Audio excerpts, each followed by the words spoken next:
하였더라. 아멘. 자, 오늘 이 말씀을 통해서 적진 속에 사는 예수님, 이런 제목으로 은혜를 나누려고 합니다. 지난주에는 적진 속에 사는 그리스도인이라고 하는 제목으로 은혜를 나누었죠.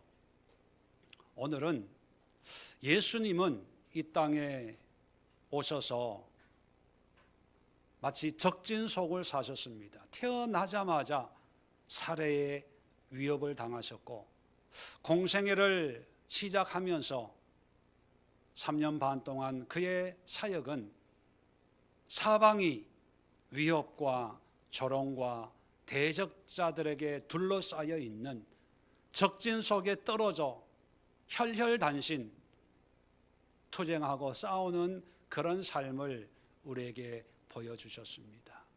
과연 예수님은 이 땅에 오셔서 여러 가지 위기와 어려움 속에 어떤 모습으로, 어떤 신앙으로, 어떤 각오로 살아가셨을까? 오늘 말씀을 통해서 함께 나누어 보도록 하겠습니다. 이제 성탄이 다가오는데 늘 비교되는 성탄의 모습이 있습니다. 제가 한국에 있을 때 교회를 안 다녔는데도 성탄절이 되면 크리스마스가 다가오는구나 라고 하는 것을 누가 얘기를 안 해도 그냥 길거리만 지나가도 알았습니다. 그때는 리어카에 이게 음악 테이프 복사한 가짜 테이프 파는 분들이 있어가지고 길가에 뭐 캐롤을 틀어놓고 또 가게에도 뭐 이렇게 데코레이션도 하고, 교회 안 다니시는 분들도 성탄 추리, 그래서 유리창에 왜 소물을 이렇게 붙여가지고 그런 분위기가 있었잖아요. 그리고 성탄절 되면 교회 다니시는 분들은 교회에 모여서 칸타타 연습도 하고 연극 연습도 하고, 성탄절 이브날 여러분 그런 거 있었다는 거 아세요? 새벽송이라는 거 아십니까? 새벽송도 돌고. 그런데 어느새 그게 아련한 역사 속에 있는 과거에 지금은 상상이 안 되는 그런 장면들이 불과 몇 년 전까지 그렇게 했었거든요. 그런데 이제는 참 썰렁하고 쓸쓸하고, 요즘 아이들에게 새벽송이 있었어 하면 에이 그런 게 어딨어, 이런 아파트에 어떻게 층간소음 때문에 뭐 난리가 아닌데 새벽에 와서 뭐 노래를 불러? 캐롤을 불러? 막 이런 시대가 벌써 돼버렸어요. 점점 우리의 신앙이 옛날에는 일상이었고 상식이었고 익숙했고 전통이었던 것들이 이제는 사라지고 없어지고 축소되고 있습니다.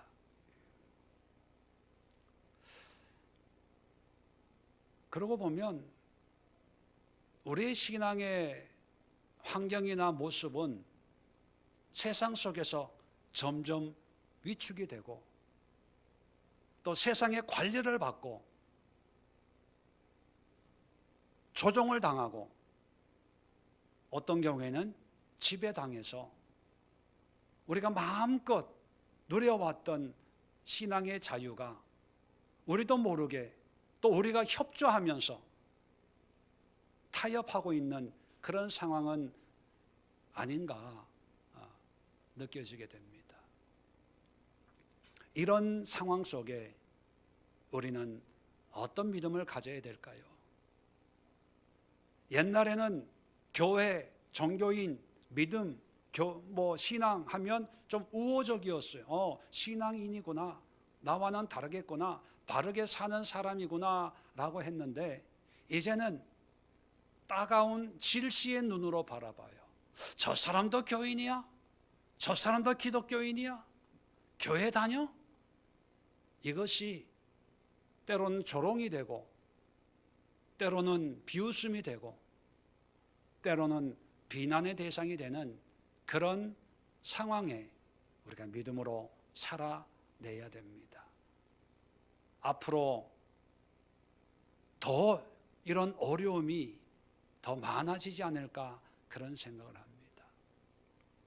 몇 주 전부터 이런 어려운 상황 속에서도 믿음으로 살아갔던 그런 인물들을 제가 소개해 드렸죠. 룻을 말씀드렸고, 룻을 얘기하면서 다말이라고 하는 여인이 어떻게 살아갔는지, 그리고 지난주에는 모르드게라고 하는 사람이 어떻게 위기를 극복해 나갔는지 우리가 함께 살펴보면서, 룻기나 에스더서에는 특별한 예배도 없고 하나님의 말씀도 없고 또 종교적인 어떤 예식도 없이 그냥 일상을 통해서 믿음으로 살아갔던 그런 사람. 에스더서에는 전체를 통해서 하나님 여호와라는 언급이 한 번도 없지만 그들의 삶 자체가 말씀을 지키고 말씀에 순종하고 말씀을 이루기 위해서 민족의 위기도 자초하면서 신앙의 지조를 지켜나갔던 그런 삶을 우리가 살펴보았습니다. 자, 그렇다면 이것은 서론에 불과합니다. 오늘 결론적인 말씀을 함께 나누어 보려고 합니다. 다말이나 룻이나 모르드게의 삶에 하나님이 직접적으로 개입하는 모습은 없었지만 그들의 인생 뒤에서 이들의 삶을 간섭하시고 조종하시고 인도하신 분이 계셨죠. 누굽니까? 하나님이에요. 하나님. 인생의 무대의 주인공이 다말이고 룻이고 모르드게였다면 그 사람들의 모든 삶을 뒤에서 감독하고 연출했던 분이 바로 예수님이거든요. 이 예수님이 이제 직접 이 땅에 오셨어요. 그리고 직접 하나님이 인간이 되셔서 이 땅에 인생을 우리에게 보여주고 계십니다. 그런 경우가 있다고 그래요. 드라마나 영화를 찍을 때 배우가 연기를 하는데, 근데 어떤 경우에 연출을 맡은 그 감독의 눈에 들지 않을 때 감독이 직접 배우를 연기 지도를 할 때가 있다고 그래요. 이럴 때는 이런 표정을 하고 또 이렇게 각도를 잡고 또 이런 포즈를 취하고 또 이런 연기를 해라 하면서 어떤 연기 지도를 하는 경우가 있는데, 마치 예수님도 지금까지는 연출자로서 무대 뒤에서 다말을, 룻을, 모르드게를 연기 지도를 했다면 이 연출자가 안 되겠다, 내가 직접 나가서 인생을 어떻게 사는지 내가 보여줄게, 내가 하는 걸 잘 봐, 그리고 너희들도 나처럼 이렇게 사는 거야, 이렇게 행동하는 거야 라고 감독이 직접 보여주시는 것이 바로 성탄의 의미고 오늘 본문의 내용입니다. 이제 4장의 누가복음 4장을 시작하면서 예수님이 공생애를 시작을 합니다. 공생애를 시작하자마자 마귀의 미혹을 받고 말씀으로 이기고 난 뒤에 이제 공생의 시작을 14절부터 갈릴리에 돌아가시니, 자, 갈릴리의 고향 마을로 옵니다. 16절에 보면 예수께서 그 자라나신 곳 나사렛에서 이제 회당에 들어가셔서 하나님의 말씀을 선포함으로 이제 공생애를 시작하는 것이 오늘 말씀의 내용이고 의미입니다. 이 공생애를 시작하면서 사방이 위기와 두려움과 공격과 조롱의 적진과 같은 이런 세상에서 예수님은 어떻게 사역하셨고 어떻게 사셨고 어떤 믿음으로 준비를 했을까? 오늘 본문을 통해서 세 가지를 살펴보면서 이 세 가지 요소가 다말을 만들었고 룻을 만들었고 모르드게를 만들었고, 이 세 가지 요소가 바로 이 시대, 적진과 같은 이 시대를 살아갈 우리 그리스도인들이 가져야 될, 하나님이, 예수님이 직접 우리에게 보여주신 신앙의 모범이라는 것을 여러분 기억하시고 마음에 새기는 그런 은혜가 임하기를 부탁을 드립니다. 자, 먼저 다시 16절을 보면, 자, 나사렛에 이르사 안식일에 늘 하시던 대로 회당에 들어가서 성경을 읽으려고 서심해. 자, 고향 마을에 가서 회당에 갔습니다. 자, 이 16절에서 여러분 밑줄을 긋고 싶은 곳은 어디 있을까요?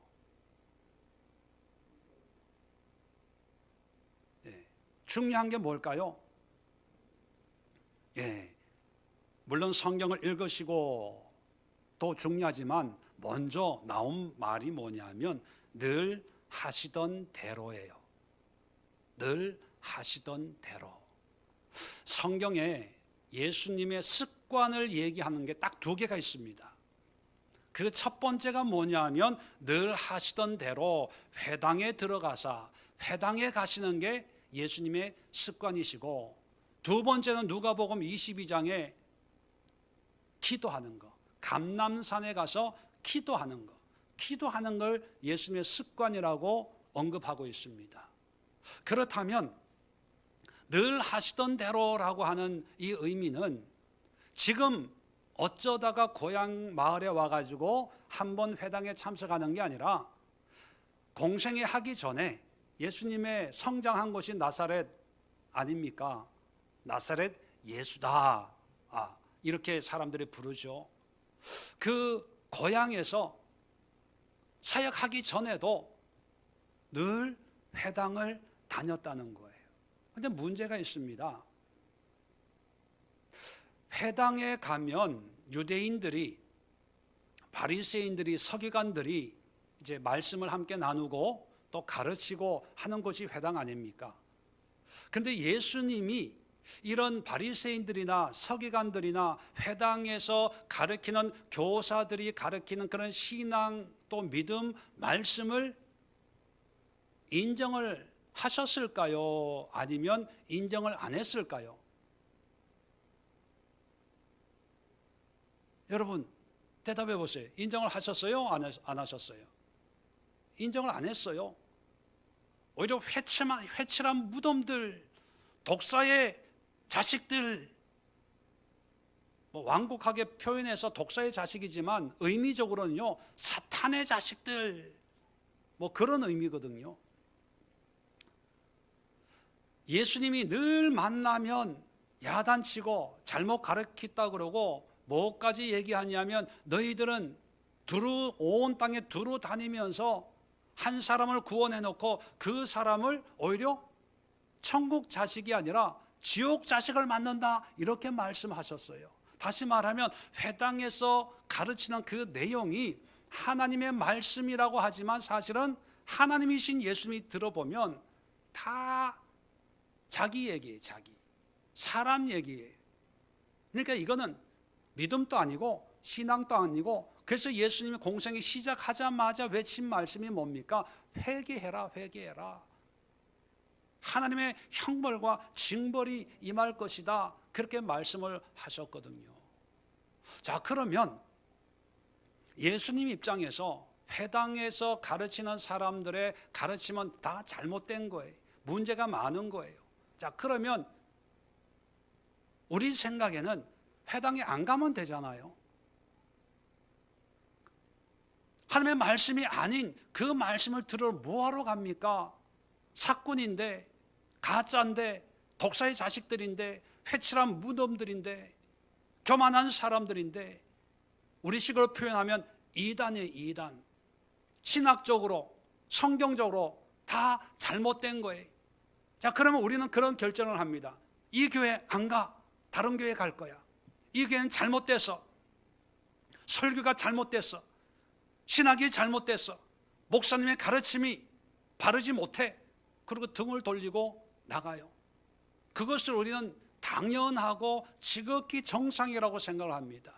자, 그런데 예수님은요, 우리가 볼 때도, 우리가 들을 때도 맞다 안 맞다 분별을 하는데, 하나님이신 예수님이 들어보면 우리보다 훨씬 더 잘 아시죠. 엉터리. 그러면 회당에 안 가야 되잖아요. 안 가고 혼자 예배 드리든지, 회당 옆에서 예배 드리든지, 아니면 회당을 무시하고 예수님이 직접 가르치시든지, 그렇게 사역을 시작하면 되는데, 습관으로 회당에 갔었어요. 누가복음에 보면 또 재미있는 스토리를 소개해 주고 있는데, 예수님이 12살 때 예루살렘에서 절기를 지키는 장면 여러분 기억하실 거예요. 아이가 없어진 거예요. 집에 가다가 다시 돌아와서 찾으니까 성전에서 나이 지극한 사람들과 하나님에 대해서 토론을 하고 있는 모습을 우리에게 보여줍니다. 여러분, 예수님은 어렸을 때도, 공생애를 시작은 안 했지만 어렸을 때도 하나님의 말씀이 무엇인지 아시는 분이에요. 그러니까 어렸을 때도 동네에 있는 회당 설교 들어보면, 가르치는 거 보면 다 알아요. 그런데도 다니셨다는 거예요. 이게 뭘 의미하는 걸까요?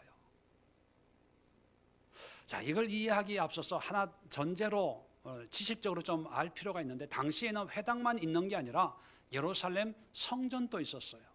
성전과 회당. 성전은 여러분 잘 아시는 것처럼 솔로몬이 성전을 세우고 성전에서 제사를 드렸습니다. 짐승을 잡아서 제사를 드렸는데, 그런데 유다가 멸망을 하고 예루살렘 성전이 무너지고 포로로 바벨론으로 끌려갔죠. 그러니까 예배 드릴 곳이 없으니까, 또 포로로 이방 땅에 가서 예배 드릴 수 없으니까, 그때 성경을 연구한 사람이 생겨나게 되고, 그 성경을 연구한 사람들이 사람들을 모아놓고 가르치는 것이 이게 회당인 거예요.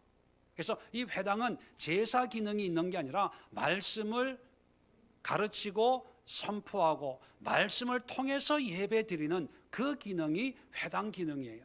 자, 그래서 포로 생활을 마치고 이스라엘 예루살렘에 돌아와서 성전을 세웠지만, 이스라엘 땅에 흩어져 있는 사람들은 이 회당의 기능을 계속 이어받아서 이제 서기관들이 그 회당에서 말씀을 이제 가르치죠. 그래서 절기가 되고 안식일이 되면, 예루살렘은 성전은 머니까 특별한 경우에 절기에는 1년에 몇 번 있는 절기에는 예루살렘 성전에서 제사 드리죠. 그래서 예수님 당시에 6월절 성전에 갔더니만 환전상과 비둘기를 사고 파는 사람들이 있어서 그 상을 뒤엎는 그런 일을 우리에게 보여주죠. 왜냐하면 제물을 사서 제사 드리기 위해서. 그런데 매 안식일 날 예루살렘에 갈 수는 없잖아요. 그러니까 회당에서 제사 대신에 예배를 드리는 거예요. 말씀으로. 자, 그러다 보니까 예수님도 절기에는 예루살렘 성전에 가셨지만, 일반적인 안식일에는 회당에서 말씀으로 예배를 드리는 것이 규칙적으로 그렇게 드렸다는 거예요. 그렇다면 예수님이 회당에서 예배 드렸다는 것은 그들이 가르치는 말씀을 인정했다는 의미가 아니고, 지지했다는 의미가 아니고, 그들의 가르침이 옳아서 회당에 갔다는 얘기가 아니라요, 이 회당에서 습관을 쫓아 회당에 가셨다는 것은 하나님을 예배하러 간 거예요. 예배. 여러분, 예배의 의미가 뭡니까? 하나님을 높이는 거예요. 하나님을 인정하는 거예요. 하나님 앞에 머리를 숙이는 거예요. 우리는 예배를 어떻게 생각하냐면, 말씀을 듣고 예배 참석하는 것이 예배라고 생각을 해요. 그 예배 드릴 때 목사님의 설교가 은혜가 되냐 안 되냐, 오늘 본문이 어떤 본문일까? 또 이 본문의 의미가 뭘까? 우리는 배우려고 하고 알려고 하고 이해하려고 하고 뭔가 이게 얻으려고 마치 공부하는 것처럼 수업 시간에 학생들이 선생님의 가르침이 쉽게 이해시키는 그런 강의인지 졸게 하는 강의인지 학생들이 거기에 관심이 있는 것처럼 우리의 예배는 그런 범주의 예배에 익숙해져 있습니다. 자, 그러다 보니까 내 생각과 다른 설교를 하면 이 교회 나 안 맞아. 내가 바라는 관점과 다른 관점이면 신앙이 틀려. 영적인 게 틀려. 또 자기가 보고 이건 잘못된 가르침이라고 여기면 이상해. 혹시 이단 아니야? 이 교회 안 다닐래? 다른 교회 찾아볼래? 이게 일반적인 그런 우리 대화의 한 모습입니다. 만약에 예수님도 그랬다면 늘 하던 대로 이런 표현을 할 수가 없었겠죠. 왜? 예수님 볼 때는 다 가짜거든요. 그런데도 습관처럼 회당 예배를 드리는 것은 그들의 가르침이 옳고 그름이 아니라 예수님은 하나님이심에도 불구하고 하나님을 섬기러 오는 거예요. 그 서기관이 무슨 얘기를 하더라도 그 말씀 자체는 하나님이 주신 말씀이잖아요. 해석을 잘못해서 그러니까 그 말씀을 통해서 하나님을 예배하는 거예요. 그들이 이단 같은 쓸데없는 얘기를 하더라도 그들의 말을 듣는 것이 아니라 그들이 얘기하고 있는 그 말씀을 붙들고 이 말씀을 주신 하나님은 나에게 이런 헌신과 삶을 원하시는구나. 그걸 깨닫고 그 하나님께 예배하는 거예요. 적진 속에서 예수님이 그들에게 굴하지 않고 무릎 꿇지 않고 하나님의 영광을 드러낼 수 있었던 것은 늘 하던 대로 예배의 성공자가 되었기 때문에 가능하다는 것입니다. 우리는 이런 얘기를 자주 합니다. 야, 요즘에 다닐 교회가 없어. 교회를 찾는데 좋은 교회 찾기가 어려워. 좋은 목사님, 섬길 만한 목사님 찾기가 어려워. 라고 이런 표현을 많이 해요. 여러분, 이런 표현을 들을 때마다 저는 무슨 생각을 하냐 하면 우리 한국 교회가 참 성도들 교육을 참 잘못 시켰다. 그런 생각을 해요. 예배는 좋은 교회 찾아서 예배 드리는 게 아니에요. 예배는 훌륭한 목사님 설교 듣고 예배 드리는 게 아닙니다. 물론 좋은 교회 훌륭한 설교가 있으면 더 유익하죠. 더 좋죠.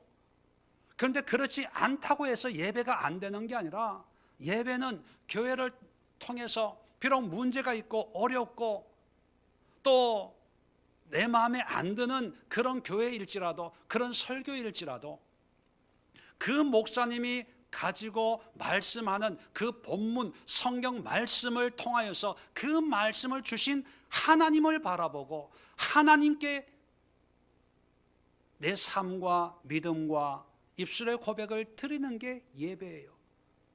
그걸 하려고 교회가 세워진 거지요.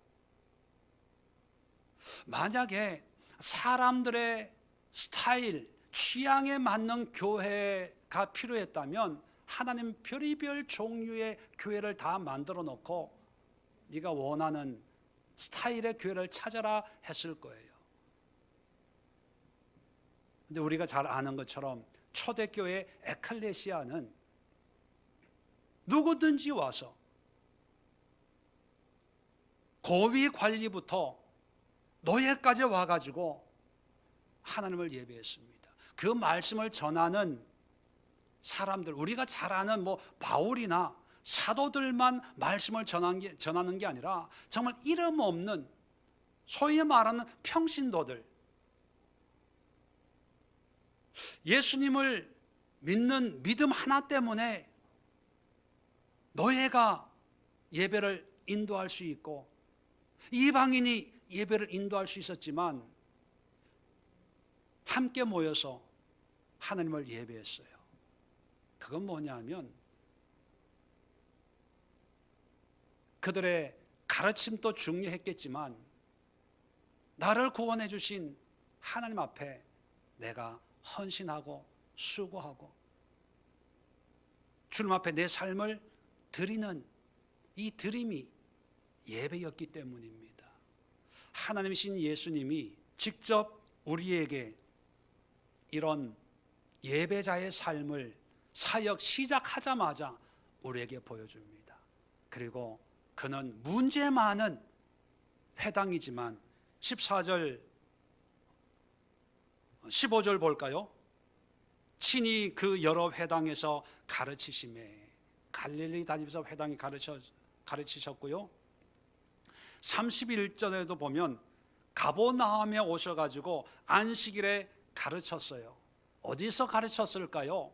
회당입니다. 33장에 보면 회당에 더러운 귀신 들린 사람이 있었다. 이걸 보더라도 장소가 회당인 것을 알 수가 있죠. 38절에 예수께서 일어나 회당에서 나가사. 자, 이제 회당에서 이제 나가시는 거예요. 또 44절에 보면 갈릴리 여러 회당에서 전도하시더라. 회당에 다니면서 복음을 전했어요. 왜냐하면 뭔가 회당에서는요, 그냥 예수님이 전하는 게 아니라 회당의 어떤 예배 그들만의 예배 포맷이 있습니다. 참고로 잠깐 말씀을 드리면요, 이 회당은 제일 먼저 뭘 하냐 하면 모이면 쉐마를 낭독해요. 신명기 6장에 있는 들으라 이스라엘아 낭독을 하고 그 다음에 이제 기도를 하는데 18가지 기도문이 있습니다. 유대인들이 가지고 있는 그 기도문을 낭송을 합니다. 낭송을 하고 그 다음에 오늘 성경에 보면 17절에 보면 선지자 이사야의 글을 드리거늘 예수님이 성경 읽으려고 섰는데 어떤 사람이 이사야의 글을 예수님에게 갖다 드려요. 이 갖다 드리는 사람의 직책이 하잔이라는 그런 직책이 있어요. 번역을 하면 뭐 사환, 직원, 예배 동력자 이런 의미가 되겠죠. 그 회당마다 하잔이 있어서 이 하잔은 예배의 어떤 모든 준비를 진행을 맡아서 하는 그런 하잔이 있습니다. 하잔이 율법책을 먼저 낭독을 해요. 회당장이 낭독할 때도 있고 또 제사장이 낭독할 때도 있고 또는 회중 가운데 한 사람이 낭독할 때가 있습니다. 그래서 모세 오경을 먼저 낭독하고 그 다음에 선지서를 낭독해요. 선지서를. 그리고 나서 기도를 하고 그 다음에 이제 설교자가 설교를 하는 거예요. 그리고 축복 기도로 마칩니다. 그래서 초대교회 사도행전을 보더라도 바울이나 복음 전도자들이 제일 먼저 복음을 전할 때 어디에 가서 복음을 전하냐 하면 이 회당에 가서 복음을 전해요. 디아스포라 유대인들에게. 그래서 그들이 회당에 있는 사람들을 전도해서 데리고 나와서 에클레시아 교회를 하는데 그 교회의 예배 순서가 회당의 예배 순서와 되게 흡사합니다. 우리가 교도문도 하고 신앙 고백도 하고 기도도 하고 말씀도 봉독하고 축복기도 하잖아요. 그래서 많은 학자들이 초대교회의 예배의 순서가 오늘날처럼 이렇게 똑같지는 않지만 초대교회 예배 순서는 아무래도 회당 예배의 순서를 참고해서 교회 예배가 되지 않았나 그렇게 추정을 하기도 하지요. 아무튼 이런 회당을 통해서 그 예배 참석하고 그리고 교회를 내서 복음을 전한 거예요. 그것은 뭐냐 하면 예수님도 예배자였다는 거예요. 하나님을.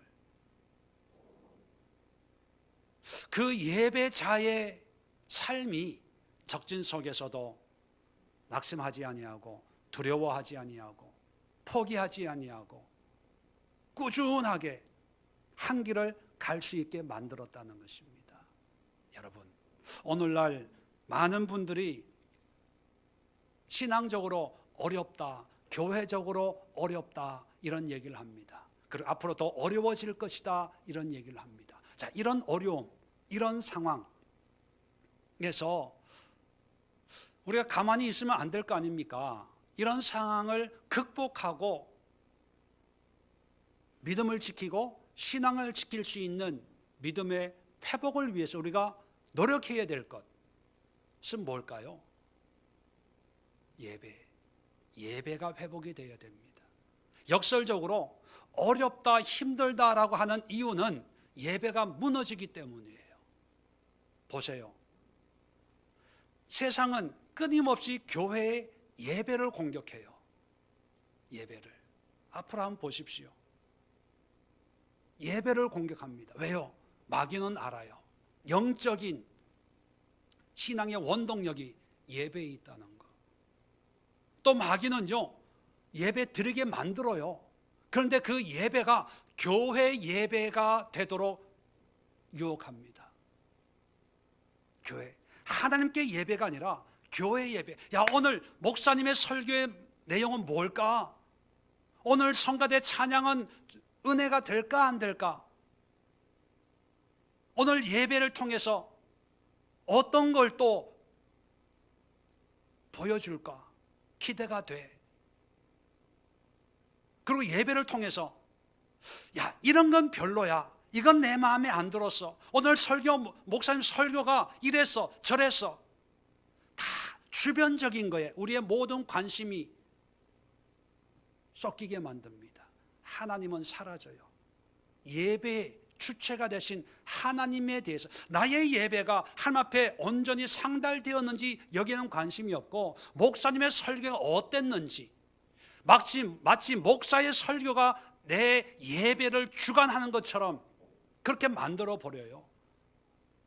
그래서 10년, 20년, 40년, 50년을 살아도 예배에 참석하는 거에 열심을 내는 것뿐이지, 그 예배를 통해서 나의 이 예배가, 나의 이 찬양이, 나의 이 헌신이, 나의 마음의 묵상이, 나의 입술의 열매가 하나님 앞에 온전히 상달되었고 하나님이 흡족히 여기셨는지 또 그렇지 못한지 여기는 관심이 없습니다. 예수님이 만약에 이 땅에 오셨으면 예수는 교회 출석하실까요? 안 하실까요? 늘 하던 대로 예수의 교회에 출석하셨을 거예요. 그것은 우리의 예배가 좋아서가 아니에요. 우리의 예배가 주님 마음에 쏙 우리가 표현하기 좋은 것처럼 너무너무 은혜가 돼서 예수의 교회에 등록하고 늘 주일마다 예배 때마다 참석하신 게 아니라 마음에 안 드는 부분도 있죠. 다른 부분도 있을 거예요. 그러나 예수님은 예배자였어요. 하나님을 예배하기 위해서 오신 거예요. 여러분, 우리가 이 시대를 살기 위해서, 이 마지막 때를 살기 위해서 여러분이 당하고 있는 모든 환경과 역경 가운데, 문제 가운데서도 하나님의 영광의 은혜를 날마다 맛보면서 살 수 있는 방법은 뭐냐면 여러분의 삶이 예배자가 되어야 됩니다. 저는 삶의 예배를 강조하죠. 주일 예배, 교회 예배만이 중요한 게 아니라 삶 속에서 예배 드려야 된다. 근데 어떤 분들이 오해를 해요. 삶의 예배를 강조하다 보니까 그러면 교회 예배는 필요 없는 거 아니야? 눈 떠오고 이러니까 교회 가지 말고 그냥 영상을 예배 드리고, 삶의 예배가 중요한 거지 뭐 교회 예배 참석해서 뭐해? 좀 쉬어. 오늘 같은 날은 추우니까. 삶이 중요한 거지 뭐. 여러분, 그런 신앙이 굉장히 위험한 거예요. 예수님은 회당에 안 가도 되는 분이에요. 근데 회당에 습관처럼 가신 이유가 뭐냐면, 물론 우리의 모범이 되기 위해서죠. 모범이. 그 모범은 뭐냐면 삶의 예배를 드리기 위해서는요, 바른 말씀과 바른 예배 태도와 바른 예배의 은혜가 필요해서 이런 공적인 회당, 또는 교회가 필요하다는 얘기예요. 이 공적인 예배, 함께 모여서 드리는 예배를 통해서 말씀을 듣고 깨닫고 누이치고 또 영적인 지식을 통해서 이렇게 예배 드리는구나, 이렇게 살아가는구나, 그것을 훈련하고 배우고 깨닫기 위해서 교회라는 걸 허락해 주었거든요. 그런 깨달음을 통해서 삶의 예배가 이루어지는 거지.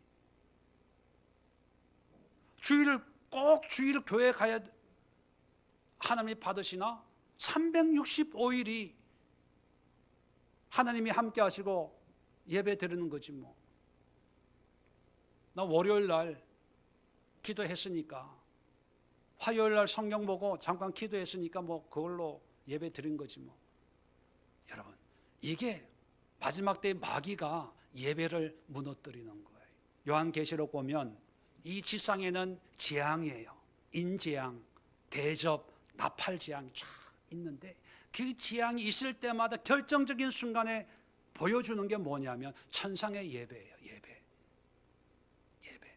예배가 위기 속에 우리를 구원하는 거예요. 이런 예배를 드리는 예배자가 되어야 되는 거예요. 그런 예배자가 되기 위해서는 하나님이 주신 교회를 통해서 우리가 그 예배자의 훈련을 하는 거예요. 훈련을. 예수님도 회당에서 그런 모습을 보여주었다면 우리도, 연약한 우리도 예배자의 훈련을 통해서 삶 속에 있는 그런 어려움과 역경을 극복해 나갈 수 있는 그런 믿음의 힘을 예배를 통해서 공급받을 수 있어야 된다는 것입니다. 두 번째, 예수님이 적진 속에 살아갈 수 있었던 것은 말씀입니다. 말씀. 이사야 61장 1절로 2절의 말씀을 우리에게 읽어 주었습니다. 여러분 잘 아시는 것처럼 구약 성경은 두루마리예요. 두루마리. 부피가 굉장히 큽니다. 그러니까 이사야서도 아마 66권까지 있으니까 그 부피가 굉장히 커서 따로 한 두루마리가 있었던 것 같아요. 이 하잔이 이제 예수님이 성경을 읽는다고 하니까 이제 모세오경은 누가 읽었던 것 같아요. 그 다음에 이제 선지서를 읽을 때 이사야 두루마리를 갖다 주는 거예요. 자, 그랬을 때 예수님은 우리가 가지고 있는 성경은 장절이 있어요. 몇 장 몇 절 하면 쫙 찾아가지고 읽을 수 있는데 원래 성경은 장절 구분이 없어요. 다 통짜거든요. 그러니까 큰 두루마리, 한쪽에서는 풀어야 되고 한쪽에서는 감아야 되고 그런 두루마리를 61장에 있는 내용을 찾아야 되니까 이것은 그냥 눈 감고 하나 임의로 딱 찍은 것이 아니라 예수님이 의도적으로 오늘 이 본문을 이사야에서 찾은 거예요. 시간이 좀 걸렸겠죠. 한쪽에서는 풀어주고 한쪽에서는 다 하면서 쭉 보다가 이 말씀을 골라서 읽은 거예요. 그리고 21절에 이 글이 오늘 너희 귀에 응하였느니라. 뭐냐? 응하였다는 것은 이루어졌다는 거거든요. 무슨 얘기냐 하면 예수님은 사역 초기에 시작하자마자 고향에서 옆집 아저씨, 아줌마, 선배, 동생들 있는 데서 오늘 이 말씀이 이루어졌습니다. 이 얘기는 뭐냐면 나는 이 말씀처럼 일생을 살아갈 겁니다. 이런 선언과도 같은 거예요. 사명선언. 왜 이사야서 61장 1절로 2절의 말씀을 인용했을까요? 예수님은 자기의 삶을 자기의 생각대로, 자기의 감정대로, 자기의 지혜나 경험으로 살지 않고 하나님의 말씀을 이루는 그런 삶을 살기로 결정을 하고 나는 이 말씀을 이룰 겁니다. 이 말씀이 반드시 이루어질 겁니다. 그런 선언을 하는 거예요. 여러분, 우리의 신앙의 삶이란 결국은 뭘까요? 다 압축하면 우리의 인생의 성도의 삶을 다 압축하면 결국 남는 게 뭐냐 하면 말씀이어야 돼요. 말씀. 다말 또 볼까요? 시아버지와 부끄러운 관계로 동침을 해서 베레스를 낳았잖아요. 그 다말의 삶을 성경이 기록하고 있는 것은 하나님의 말씀을 이루기 위해서, 하나님의 대를 잇기 위해서, 부끄러운 방법이지만 시아버지와 동침해서 아이 낳는 것 외에는 성경은 기록하고 있지 않아요. 그가 뭘 좋아하고 무슨 옷을 입고 몇 평짜리 집에 살고 연봉은 얼마였고 그게 관심 없어요. 룻도 볼까요? 이방인이지만 저 사람이 기업 물을 짜고 저 사람을 통해서 하나님이 무너진 우리 가문을 세울 수 있도록 보내신 사람이다. 그럼 저 사람을 통해서 대를 이어야지. 우리 눈에는 단순히 자식 보기, 아들 낳기 위한 방법이지만 그 내면은 하나님의 말씀, 하나님의 뜻을 이루는 거거든요. 유대인이라고 하는 이 대를, 축복의 대를 이어가는 그런 하나님의 뜻을 이루는 거거든요. 룻의 인생 한마디로 요약하면 하나님의 말씀을 이루기 위해서 몸부림친 여자, 그거예요. 그거 외에 룻이 얼마나 이뻤는지, 또 모압 여인이 어떻게 살았는지 그게 관심이 없어요. 모르드게 그의 삶을 통해서 우리에게 보여주는 내용은 하나입니다. 하나님의 말씀을 이루기 위해서 하만에게, 아말렉의 후손에게 머리 숙이지 않다가 위기를 당하지만 에스더, 왕비인 에스더가 뭔가 할 수 있을 거 아닙니까? 왕비니까. 그런데 네가 아니어도 하나님은 다른 방법으로 역사할 거야. 무슨 얘기입니까? 하나님을 끝까지 신뢰했다는 거예요. 말씀을 붙들고 살았다는 거예요. 말씀을. 예수님도 말씀을 하신 분이에요. 그 말씀을 친히 하신 분이 자기가 한 말을 한 구절 붙들고 나는 이 말씀처럼 살 겁니다. 이 말씀이 이루어졌습니다. 완료형으로 얘기합니다. 그렇다면 여러분, 우리도 이 적진 속에 코로나19나 경제적인 어려움이나 건강의 어려움 속에 문제 많은 이 인생 속에 신앙생활을 하려면 내가 붙들고 살 수 있는 말씀 한 구절이 있어야 돼요. 만약에 여러분이 죽어서 하나님 백보자 심판대에 섰다. 야, 너 뭐 하다 왔냐? 물어보신다면 여러분은 뭐라고 대답하시겠습니까? 예수에게 묵묵히 봉사하다가 왔습니다. 교사하다가 왔습니다. 목사님 말씀 열심히 듣고 주일을 성수하다 왔습니다. 모르겠어요. 거기에 대한 판단이 어떨지 저는 모르겠습니다. 그런데요, 하나님이 제일 좋아하시는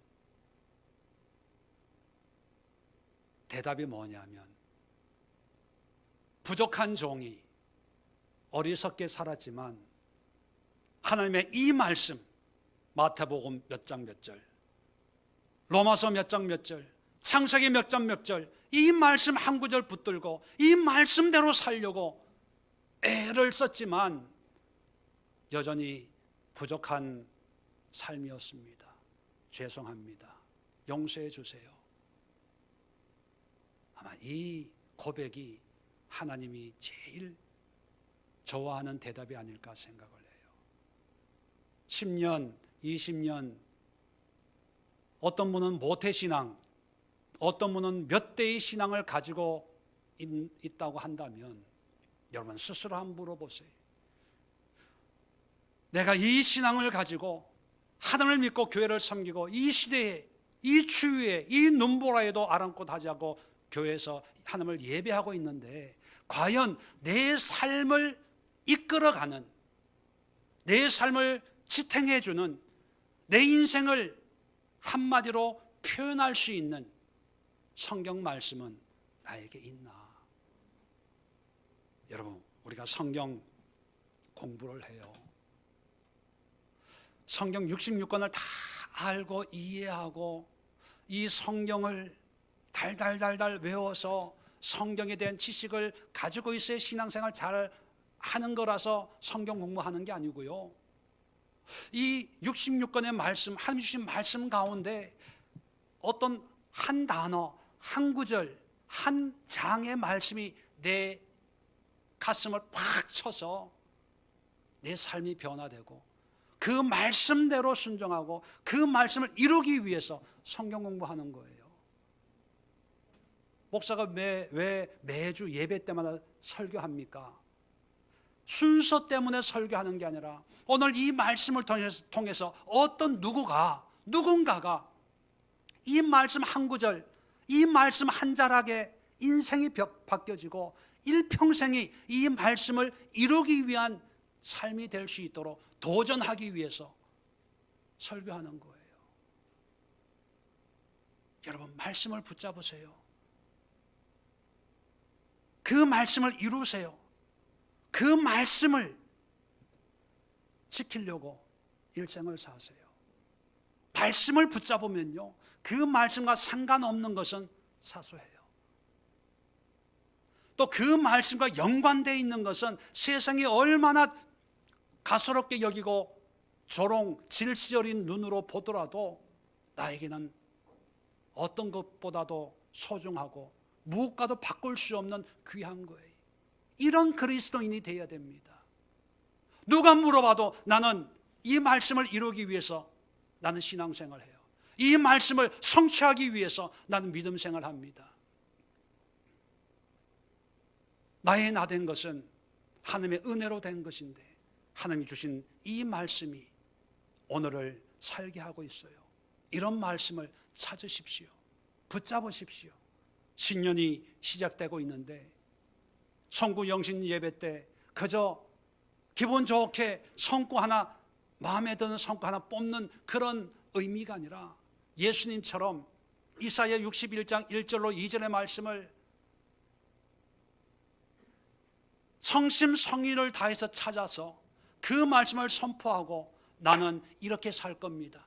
이 말씀처럼 될 겁니다. 아저씨, 아줌마, 윗집 아저씨, 아랫집 아줌마 확 보세요. 잘 들으세요. 나는 이런 삶입니다. 이렇게 살 거예요. 이 말씀이 이루어진 거예요. 보세요. 자기 고향 사람들에게 얘기를 한 거예요. 그건 각오예요. 결단이에요.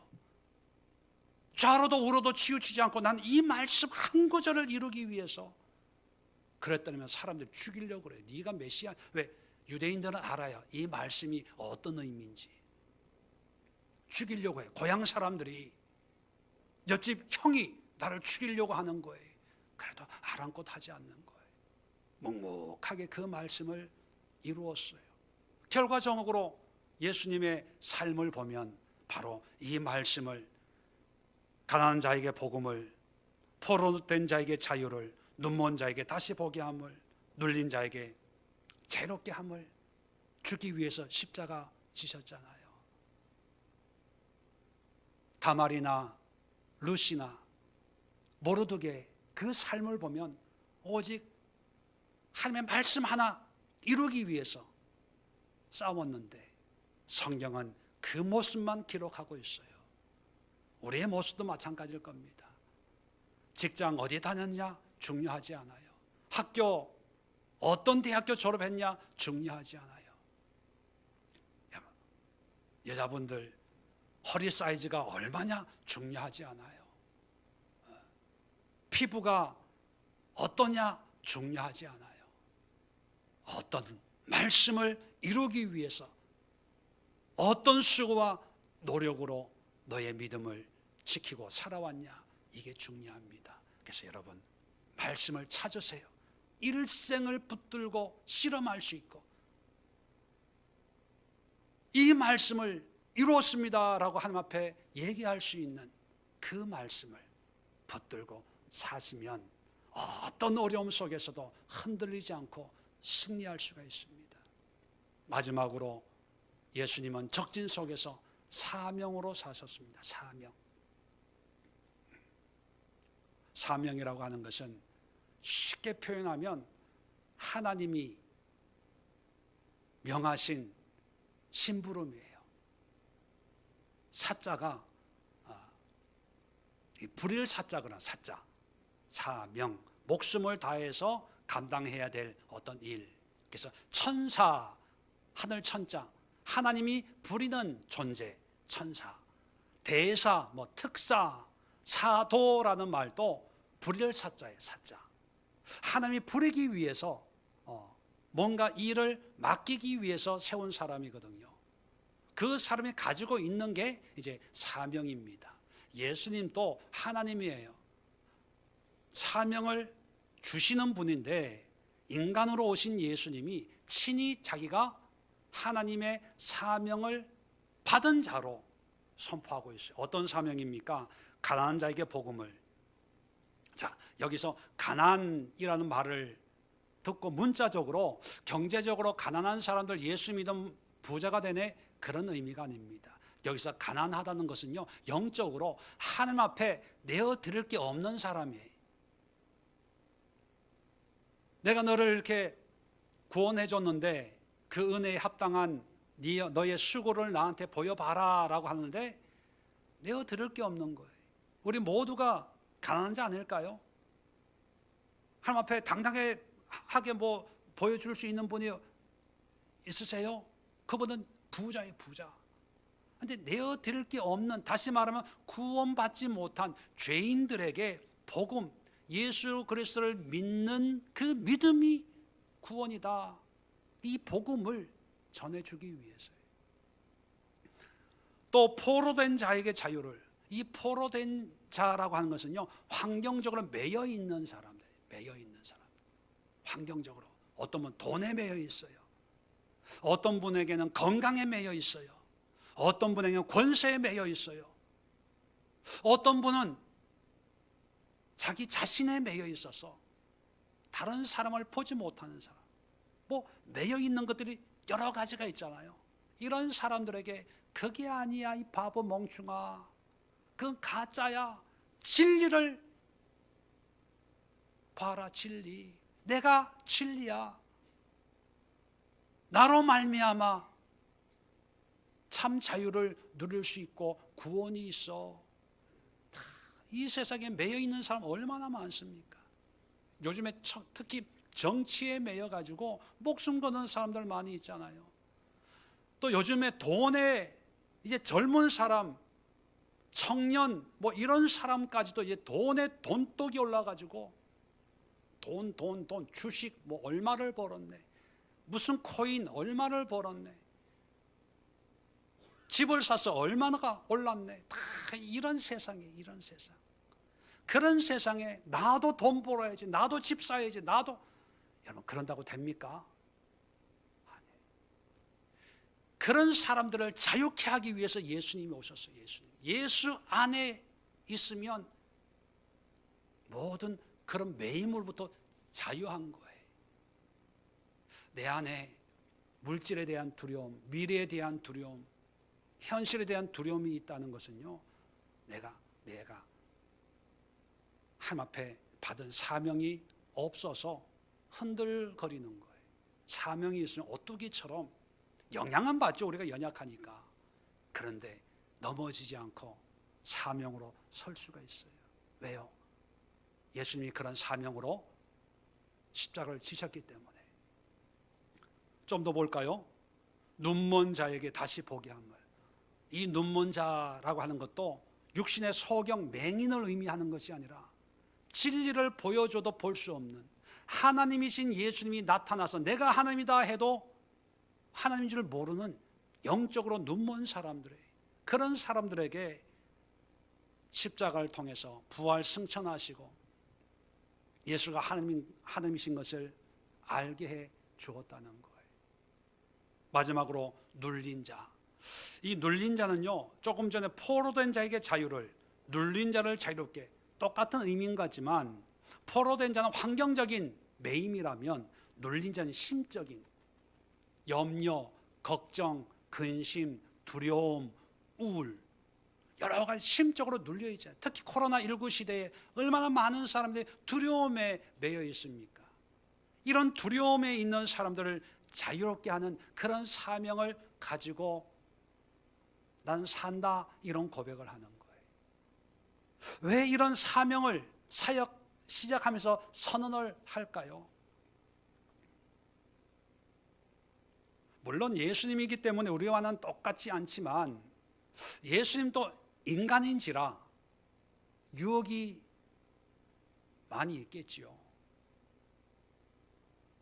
마음만 한번 고쳐 먹으면 십자가 안 질 수도 있잖아요. 마음만 한번 고쳐 먹으면 사람들의 그런 인기와 지지를 얻고 이스라엘의 왕이 될 수도 있잖아요. 마음만 먹으면 12영이나 더 되는 천사를 동원해가지고 예수님을 잡아가려고 하는 로마 군인들을 한꺼번에 쓸어버릴 수 있습니다. 그런데 사명이 있기 때문에 인간적인 생각을 억제할 수 있었습니다. 우리도 마찬가지입니다. 여러분, 우리에게도 사명이 있어야 돼요. 그 사명은 하나님이 나에게 맡긴 심부름이거든요. 그 심부름을 해야 되기 때문에 우리가 늘 기도할 때도 하나님 내 뜻대로 마옵시고 아버지의 뜻대로 하옵소서.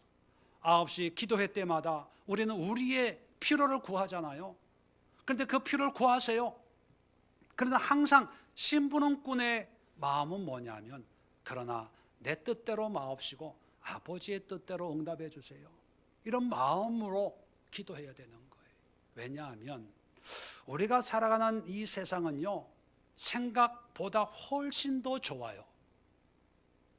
멋있고 재미나고 맛있는 것도 많고 유익한 것도 많고요.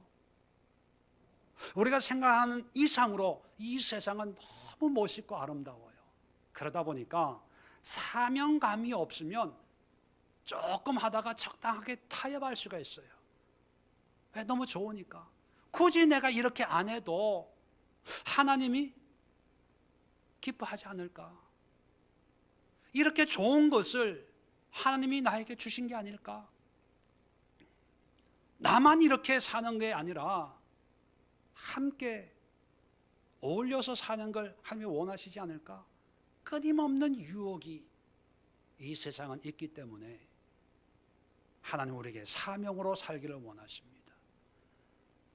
또 말씀드리지만 다말, 롯, 모르드게 이들의 삶을 한번 보세요. 굳이 그렇게 안 살아도 돼요. 왜 시아버지하고 동침을 합니까? 친정으로 쫓겨왔으면 마음 고쳐먹고 재혼해서 편하게 살지요. 롯도 마찬가지입니다. 뭐 구찮게 베들레헴으로 와요. 오르바 형님처럼 고향으로 돌아가지요. 모르드게 고개 한번 숙이면 해결되는데 뭐 굳이 그렇게 고개 뻣뻣하게 하면서 혼자 잘난 것처럼, 혼자 신앙생활 다 하는 것처럼 그렇게 할 필요 없거든요. 나만 마음 고쳐 먹으면 수많은 사람들이 편안해지는데 뭐 굳이 그렇게 고개 숙인다고 우상숭배 아니고 왕이 명령해서 나보다 고위 공무원이니까 얼마나 타협할 게 많습니까? 근데 타협하지 않아요. 왜? 하나님이 나에게 믿음으로 주신 사명이 있다고 생각을 하고 시아버지를 유혹을 합니다. 보아스를 만나려고 애를 써요. 끝까지 하나님의 말씀을 이루려고 해요. 나중에 유대인들이 하만의 식솔들 아말렉 사람 다 죽이고 성경이 재밌게 기록한 게 있죠. 그들의 재산에는 손을 대지 않더라. 그 의미가 무슨 의미인지 아시죠? 하나님의 말씀. 사울 왕은 실패했거든요. 사울은 실패했지만 우리는 두 번 다시 실수하지 않아. 하나님 말씀대로 할 거야. 그거예요. 그게 사명입니다. 여러분, 시대가 어렵고 힘든 상황 속에 우리는 여전히 믿음을 가지고 살아야 됩니다.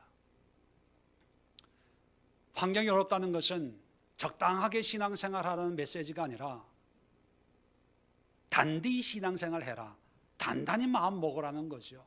자, 이럴 때 인생의 무대 뒤에서 연출하셨던 그 예수님이 직접 연기자가 되셔서 주인공이 되셔서 우리에게 보여주신 삶을 보면 하나님 예배 받으실 분이 예배자가 되셨고, 말씀하신 분이 말씀을 붙잡으셨고, 사명을 주신 분이 사명자가 되었다면 우리도 예배자가 되어야 됩니다. 예배자는 하나님 앞에 내 모습을 보면서 엎드리고 하나님을 높이는 거예요. 거기에 어떤 이유가 있어서는 안 돼요. 하나님을 예배하는데 이유는 핑계입니다. 코로나19 때문에 추워서, 아파서, 나이가 많아서, 바빠서, 회사 일 때문에 다 핑계예요. 핑계. 예배자가 되십시오. 그리고 말씀을 붙드십시오. 성경책 들고만 다니지 마시고 내 인생을 결정 지을 수 있는 그 말씀을 붙드십시오. 또 말씀을 붙들면 그 말씀처럼 인생이 이루어져요. 그러니까 믿음으로 붙들고 그 말씀을 이루는, 그 말씀이 응하게 하는 그런 믿음의 결단으로 이 땅을 사십시오. 마지막으로 사명으로 이 모든 것을 감당한다면 환경이 얼마나 힘들고 어렵고 고달프고 코로나19가 아니라 코로나 20, 30, 40 생기더라도 흔들리지 않고 오히려 더 강력한 믿음으로 하나님의 역사를 이루어갈 줄로 믿습니다. 기도하겠습니다. 좋으신 하나님, 은혜와 사랑을 감사합니다. 오늘 예수님이 친히 우리에게 보여주신 이 땅의 삶, 적진 속에 살아가는 예수님의 각오를 보면서 예배와 말씀과 사명의 의미를 깨닫고 우리도 지금 펼쳐지는 상황 속에서 흔들리지 않는 믿음의 모습으로 승리하며 주님 앞에 영광 돌리는 그런 믿음의 주인공들 되기를 간절히 기도합니다. 역사하시고 은혜 허락하여 주시옵소서. 이제는 우리 주 예수 그리스도의 은혜와 하나님 아버지의 크고 놀라운 사랑하심과 성령의 교통 내주 인도하신 은혜가 삶의 현장으로 돌아가는 모든 주의 권속들과 가정과 직장과 일터와 이 나라 이 민족 세계 열방 위에 지금부터 영원까지 함께하옵시기를 간절히 축원드리옵나이다. 아멘.